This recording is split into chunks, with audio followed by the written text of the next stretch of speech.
लिखिए next chapter, halogen derivatives.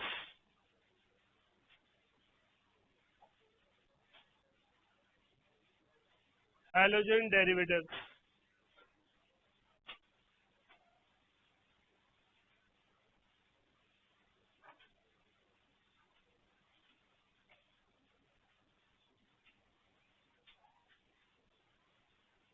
बेटा halogen derivatives का मतलब आपके पास कार्बन चेन पर हैलोजन का प्रेजेंट होना। Halogen means fluorine, chlorine, bromine, iodine. इनका स्पेशल फीचर क्या होता है? They are the most electronegative elements of periodic table. They most likely to acquire negative charge. जहां भी ये जुड़े हैं ये कोशिश में रहते हैं कि इन्हें इलेक्ट्रॉन मिले और ये नेगेटिव चार्ज एक्वायर करके स्टेबल। देखिए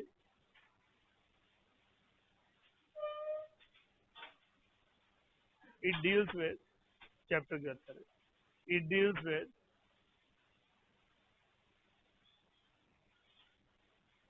alkyl halides, alkyl halides,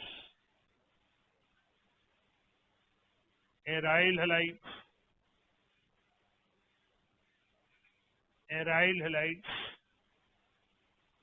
and polyhalogen derivatives and polyhalogen derivatives.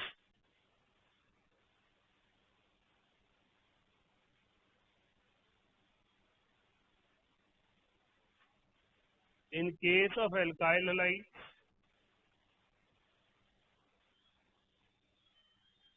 halogen atoms are attached to alkyl chain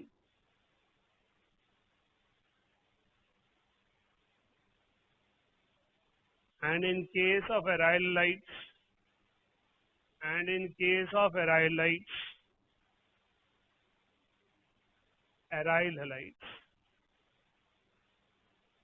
halogen is directly attached to benzene ring.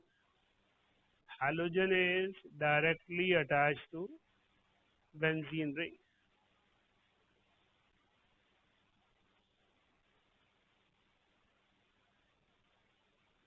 Combination of these two types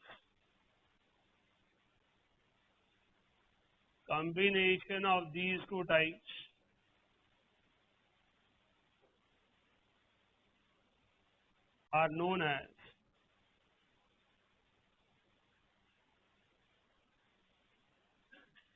ara-alkyl halides.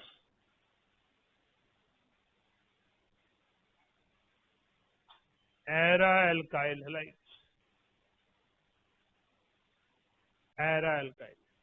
Ara-alkyl का मतलब क्या? Benzene भी है और alkyl भी है। AR word का मतलब एरोमेटिक, एल्काइल का मतलब एल्काइल चेन। सो हमारे पास हैलोजन डेरिवेटिव की फर्स्ट कैटेगरी है एल्काइल हलाइड, दूसरी कैटेगरी है राइलाइड, तीसरी कैटेगरी है एरा एल्काइल। एल्काइल हलाइड मतलब ethyl chloride, methyl chloride, isopropyl chloride. Aryl halide मतलब chlorobenzene, bromobenzene, orthochlorotoluene. Aralkyl का मतलब बेंजाइल क्लोराइड। जब हैलोजन साइड चेन पर लगा हो that is known as aralkyl. ठीक है। Halide ion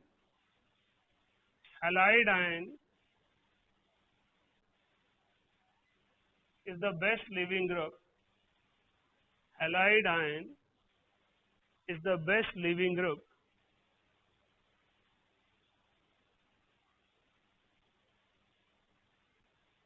so they are used for preparation of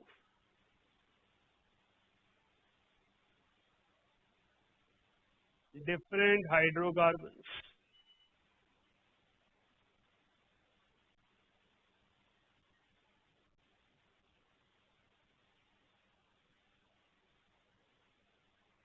बेटा हम हैलाइड्स इसलिए पढ़ते हैं क्योंकि हमें अलग अलग हाइड्रोकार्बन बनाने में मदद मिलती है। लीविंग ग्रुप के स्पेलिंग LEAV आएंगे, छोड़ के जाने वाला। तो हेलोजन जो है वो बेस्ट लीविंग ग्रुप है, सबसे जल्दी छोड़कर जाता है, क्योंकि नेगेटिव चार्ज सबसे ज्यादा स्टेबल नेगेटिव चार्ज होने के कारण मॉलिक्यूल से निकलना आसान है। एल्काइल हैलाइड की मदद से हम alkane, alkene, alkyne, benzene, phenol, carboxylic acid, aldehyde, ketones, amines सब बना सकते हैं। इसलिए हेलोजन को पढ़ना जरूरी है, क्योंकि ये इंपॉर्टेंट रॉ मटेरियल है। इनकी बेस्ट प्रॉपर्टी है इनकी सब्स्टिट्यूशन। जो चीज नेगेटिव चार्ज या पॉजिटिव चार्ज फॉर्म में स्टेबल है, जैसे ही सॉल्यूशन में पोलैरिटीज क्रिएट करवाओगे वो बाहर निकल जाएगी, उसे सब्स्टिट्यूट करना आसान होगा। तो halogens can be easily substituted as they are best leaving. इसलिए ये चैप्टर इंपॉर्टेंट होता है, क्योंकि कमर्शियली इंपॉर्टेंट है। बहुत सारे ऐसे फंक्शनल ग्रुप्स हैं जो एल्काइल हैलाइड की मदद से बनते हैं। स्टूडेंट के लिए यही वर्ड परेशानी हो जाता है, क्योंकि इसका मतलब सारे चैप्टरों में ही आएगा, है ना। जब ये सारा कुछ इससे बन सकता है, तो जो भी चैप्टर पढ़ेंगे इसके बाद उसमें भी ये इंटरफेयर करेगा, क्योंकि इसमें सारे ही फंक्शनल ग्रुप बनाने, राइट। सो एल्काइल हैलाइड और halogen derivative means we have plenty of properties as they have ability to prepare all functional groups. लिखिए आगे, polyhalogen compounds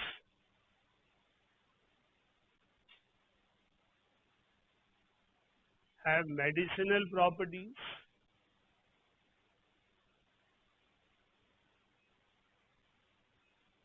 as well as they are good industrial solvents. They are good industrial solvents.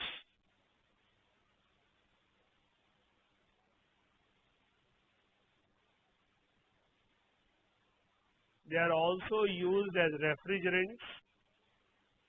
They are also used as refrigerants. They are also used as refrigerants due to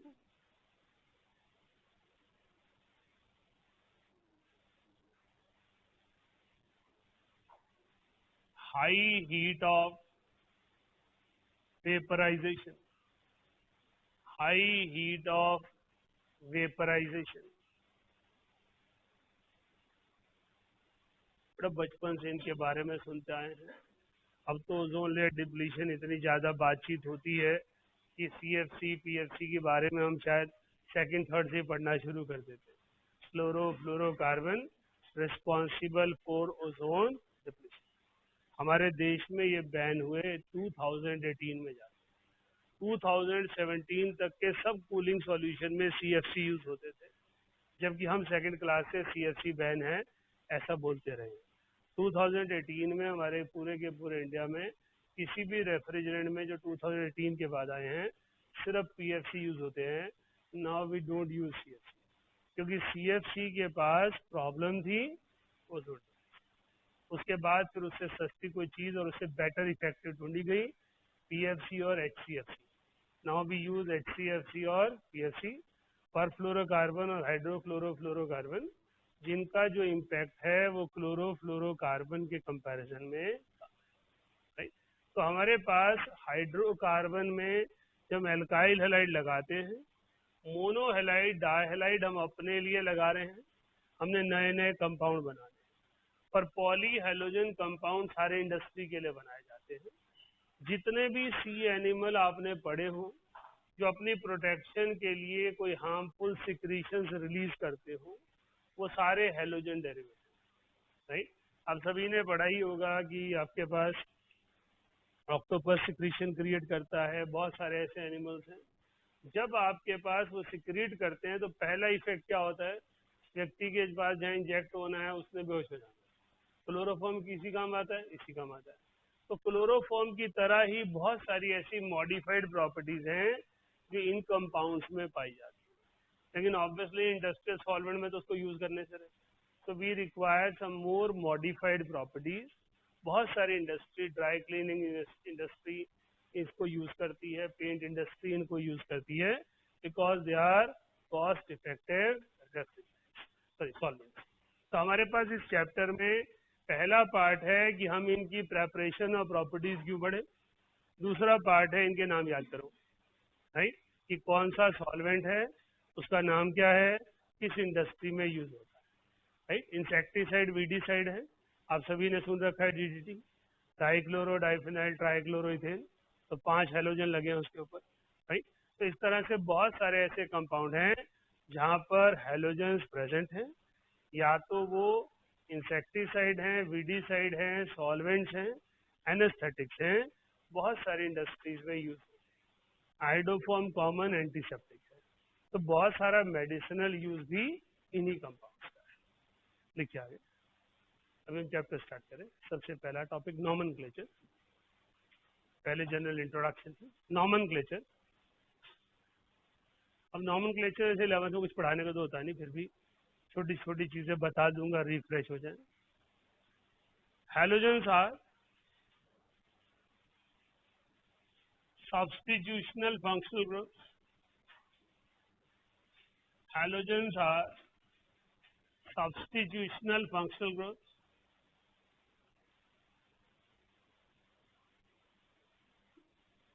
Which means they are treated as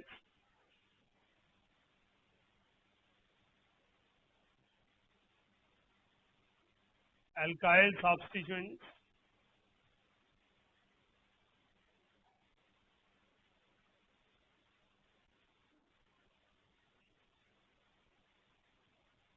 and they only have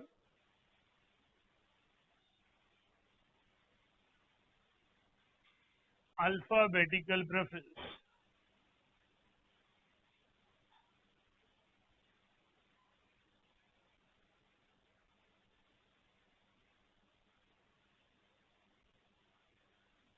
थोड़ा halogens के सिर्फ prefix होते हैं, suffix नहीं होते, जब हम IUPAC name ले रहे हैं। अगर हेलोजन का सफिक्स दिया है तो वो IUPAC नेम नहीं है, common name. They are substitutional functional group. फर्क क्या होता है, फंक्शनल ग्रुप 2 कैटेगरी के होते हैं, प्रेफर्ड फंक्शनल ग्रुप और substitutional functional group. Preferred functional group का मतलब है जिनको हमें प्रेफरेंस देनी पड़ती है नंबरिंग में, इंक्लूजन में, पोजीशन में। सब्स्टिट्यूशनल है जो इथाइल मिथाइल की तरह है, पहले lowest set of locant check करेंगे, more number of substituent check करेंगे, फिर उनके बारे में, उससे पहले उनके बारे में नहीं सोचते। तो as far as nomenclature is concern, they are simple functional group as they do not have any specific. Clear है? आप सभी की एनसीईआरटी बुक में first back exercise question nomenclature पर है, तो कोशिश करें जैसे जैसे चैप्टर चलता है जाए साथ साथ करते हैं, तो स्कूल में भी आने हैं तो आपको उस चीज़ के बारे में पता होना चाहिए। कोई स्ट्रक्चर नहीं बन रहा है तो साथ साथ, है ना। अभी तक हम जनरल बेस बना रहे थे, +1 की रिवीजन चल रही थी, दिस द फर्स्ट टॉपिक जहाँ +2 से चैप्टर स्टार्ट कर रहे हैं, है ना। हाँ जी, इसका नाम बता सकते हैं फर्स्ट कंपाउंड का? 3 क्लोरो बोलो या 1 क्लोरो बोलो? 3 क्लोरो, क्योंकि क्लोरीन की कोई स्पेशल प्रेफरेंस नहीं है, तो इट इज 3 क्लोरोप्रोपीन। प्रोपीन में नंबरिंग लिखने की जरूरत नहीं पड़ती क्योंकि 3 ही कार्बन है। 3 chloro itself indicate that carbon is 1 and 2। हाँ जी, इसका नाम क्या होगा?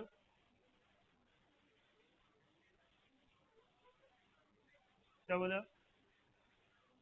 ठीक है, 1 2 3 4 5 we have 3 chloromethyl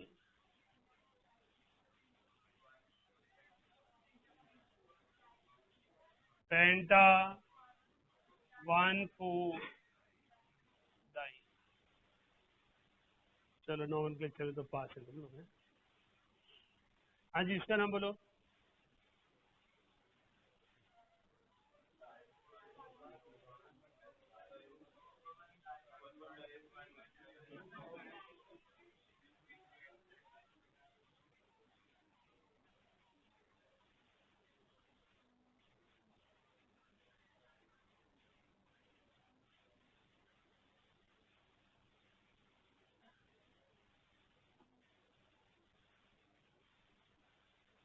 हमने अब ब्रोमीन को प्रेफरेंस नहीं दी क्योंकि अल्फाबेटिकल प्रेफरेंस तब आती है जब सेट ऑफ लोकेंट सेम। जब तक सेट ऑफ लोकेंट डिफरेंट है तब तक अल्फाबेटिकल प्रेफरेंस नहीं है। ब्रोमीन वाली साइड से जाएंगे तो 1 1 3 3 3, अगर हम यहाँ से जाते हैं तो 1 1 3 3 3, और वहां से आते हैं तो 1 1 1 3, इसने इसको कैंसिल किया और इसे। तो जब हम अल्फाबेटिकल प्रेफरेंस की बात करते हैं तो पहले हमें lowest set of locant check करना होता है। अल्फाबेटिकल प्रेफरेंस सेकंड क्राइटेरिया होता है। नेक्स्ट ओके है क्या हाइड्रोजन रह गया?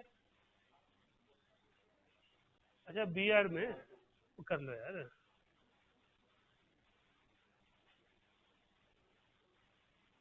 अच्छा पता नहीं क्या हुआ। चलो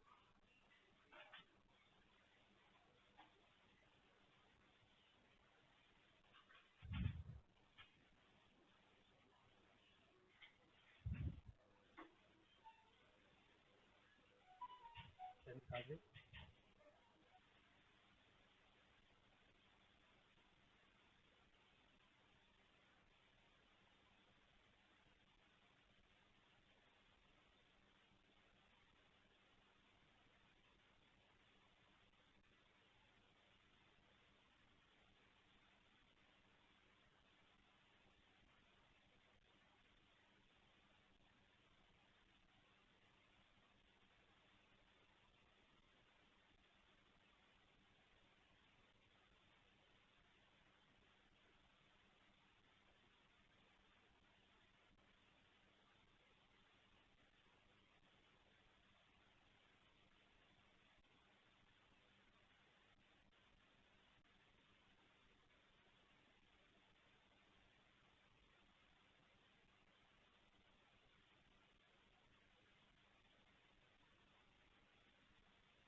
लिखिए आगे। आइसोमेरिज्म आइसोमेरिज्म सब कर रखा है, इकट्ठा तो करूं। Isomerism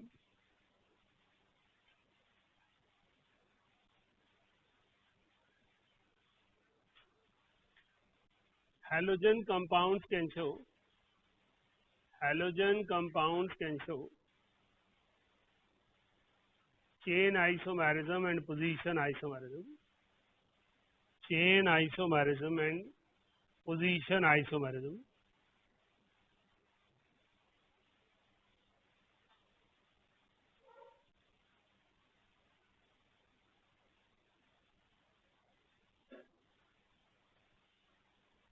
As structural isomerism. As structural isomerism. बेटा ज्योमेट्रिकल और ऑप्टिकल आइसोमेरिज्म फंक्शनल ग्रुप की प्रॉपर्टी नहीं होती, वो कायरलिटी, असिमेट्री, रिस्ट्रिक्टेड रोटेशन ऐसी होती है। स्ट्रक्चरल आइसोमेरिज्म में हमारे लिए जानना जरूरी होता है कि एक फंक्शनल ग्रुप कौन कौन सा आइसोमेरिज्म शो कर सकता है। फंक्शनल पेयर में हैलोजन आता ही नहीं, मेटामर दिखाते ही वो हैं जिनमें चेन दोनों तरफ जुड़ती है, हैलोजन उस कैटेगरी में आता ही नहीं। तो ऑटोमेरिज्म तभी होना है जब पोलर पाई बॉन्ड हैलोजन उस कैटेगरी में भी आता है। इसलिए स्ट्रक्चरल आइसोमेरिज्म की 5 कैटेगरी में से 2 ही कैटेगरी दिखा सकता है, chain isomerism and position isomerism. Clear है? इसके बाद आपका कोर चैप्टर स्टार्ट होता है, प्रेपरेशन एंड देन प्रॉपर्टीज। तो लिखिए प्रेपरेशन ऑफ एल्काइल हैलाइड्स है हमारा, एक आधा कुछ तो शुरू करेंगे। Preparation of alkyl halides.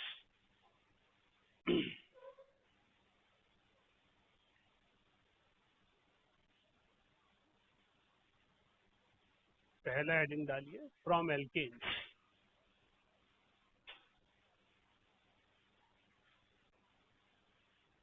Alkanes लिख रहा हूं तो +1 की ही रिवीजन है ना, ये रिएक्शन आपने +1 में कर रखा है, सिर्फ हम रिवाइज कर रहे हैं। From alkanes, alkanes give alkyl halides, alkanes give alkyl halides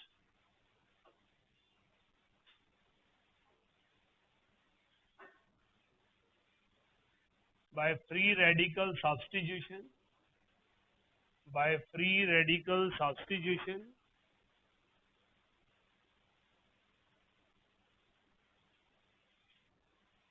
which follows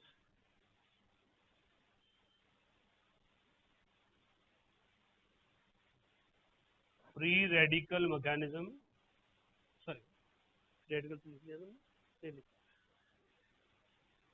by free radical substitution which follows chain mechanism, which follows chain mechanism and multiple products are formed, and multiple products are formed.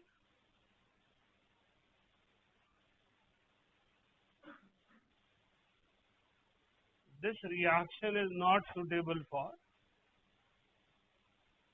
this reaction is not suitable for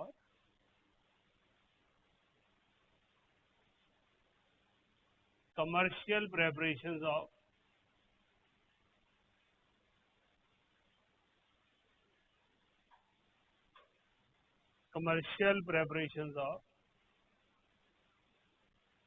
alkyl halides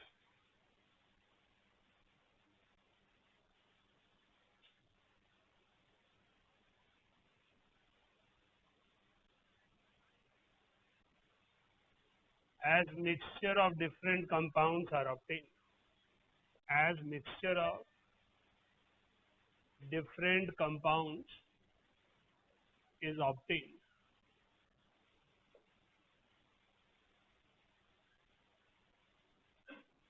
but अगर alkene किसी reaction में है और आपको उससे कुछ भी और बनाना है तो only suitable reaction is halogen.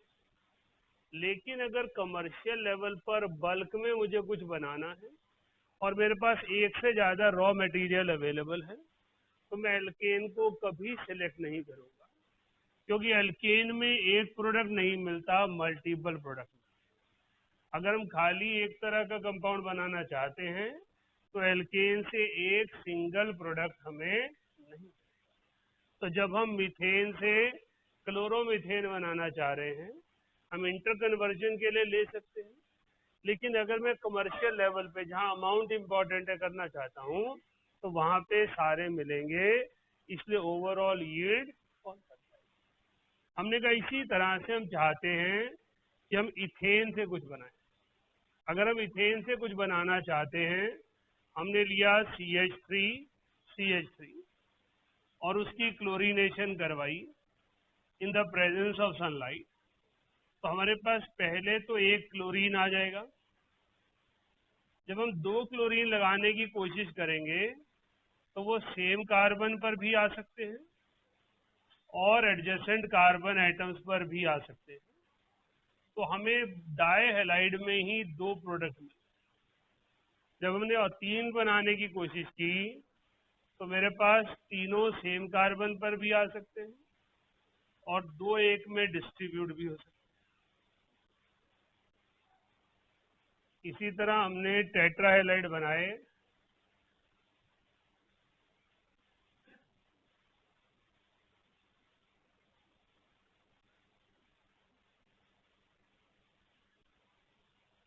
we have pentahalide, we have hexahalide। तो हमारा टारगेट एक एल्काइल हैलाइड बनाना था और हमारे पास sequence. So multiple products are, इन हैलाइड्स को हम जो सेम कार्बन पर होते हैं जेमिनल डायलाइड्स बोलते हैं, और जो एडजेसेंट पर होते हैं उन्हें विसिनल। इनका आईयूपीएसी इनका कॉमन नेम डीन से रिफ्लेक्ट होता है। अगर पीछे डीन लिखा है तो इसका मतलब जेमिनल है, और ये एल्कीन से होता है, इथाइलिन डाइक्लोराइड।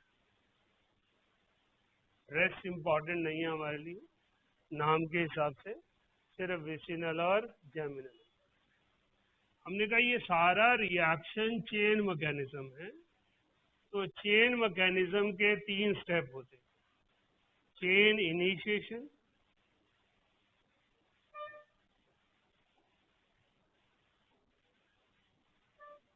चेन प्रोपगेशन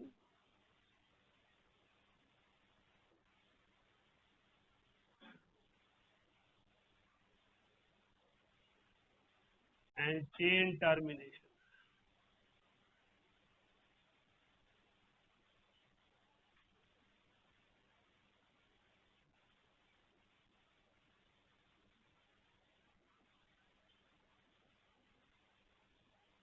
हमसे पूछ लिया जाता है कौन सा स्टेप कौन सा है।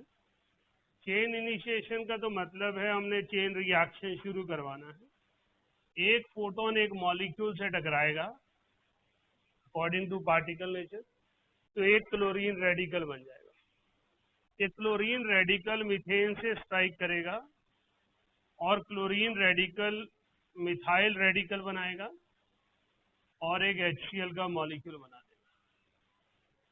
ये मिथाइल रेडिकल क्लोरीन रेडिकल से कंबाइन करेगा और मिथाइल क्लोराइड बना देगा। उसी रिएक्शन वेसल में और क्लोरीन रेडिकल पड़े हैं, तो क्लोरीन रेडिकल इससे रिएक्ट करेगा, CH2Cl रेडिकल और HCl, और ये CH2Cl रेडिकल Cl रेडिकल से कंबाइन करके जेमिनल डायलाइड बनाएगा। अब ये कंपाउंड फिर रिएक्ट करेगा। ये प्रोसेस चलता रहता है, इसीलिए इसको चेन रिएक्शन कहते हैं। कब तक चलता रहेगा? जब तक सारे हाइड्रोजन खत्म ना हो जाए।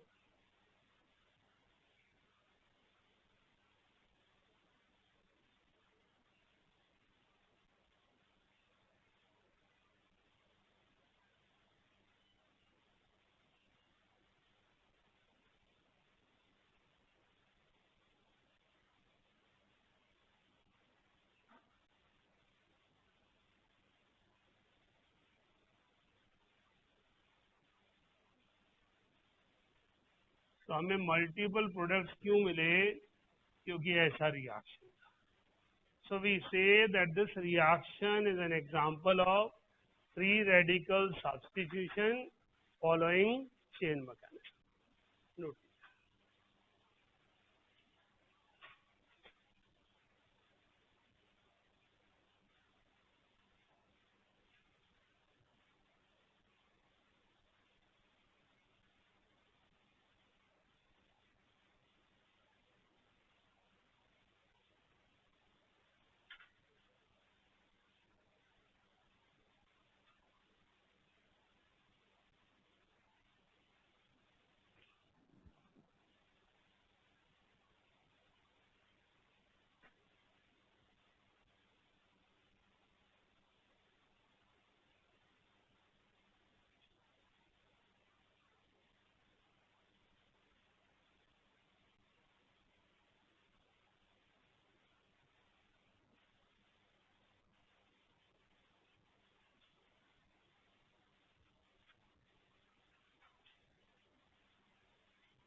चलो